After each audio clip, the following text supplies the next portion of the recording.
Els clients de Caixa Popular van a gaudir de la solidaritat d'esta entitat valenciana durant este Nadal, i és que, en col·laboració amb la Fundació Nova Terra, regalen flors de Pasqua amb un doble objectiu: agrair la seva fidelitat y ayudar a las personas más desafavorides.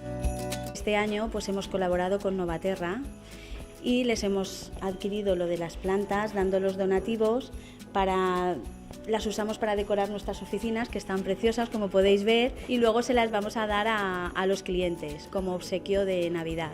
Bueno, este año Caixa Popular, que es una entidad con la que venimos colaborando de muchas otras maneras a lo largo del tiempo, pues ha sumado a la campaña, y para nosotros es una alegría, ya no solamente por lo que implica a nivel de la donación y la recogida del dinero, sino por darnos a conocer a los clientes de Caixa Popular.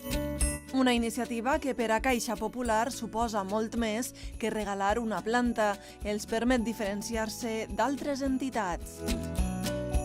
Pues nos aporta algo muy importante a nivel personal, por ejemplo, pues que nos sentimos que somos una entidad diferente, somos una entidad solidaria, tenemos unos valores y trabajamos en base a ellos.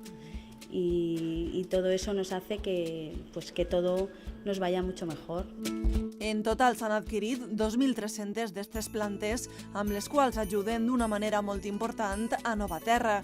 Esta fundació al mateix temps contribueix a que les persones en risc d'exclusió social troben un treball. Bueno, Caixa Popular ha adquirido unas 2.300 plantas para repartir entre sus 60 oficinas, y bueno, el reparto ha sido algo muy bonito porque lo hemos hecho con una empresa que es un centro especial de empleo, que es Por Mail, que es una empresa de la Fundación. El impacto es doble, porque no solamente hemos vendido las plantas, sino también hemos generado empleo. Els clients agraeixen el tracte que reben de Caixa Popular i la majoria ja té pensat el lloc on lluir el seu regal durant aquestes festes. He venido a hacer un ingreso y al mismo tiempo he encontrado que me han regalado una planta muy bonita de Navidad. ¿Va a presidir mi mesa de Navidad? Muy bien, es muy atenta. Pues esa para mi casa, porque ayer me trajeron otra que la tengo en el despacho. Una iniciativa solidària que, a banda de traure un somriure als clients, ha ajudat a moltes persones anònimes a integrar-se en la societat.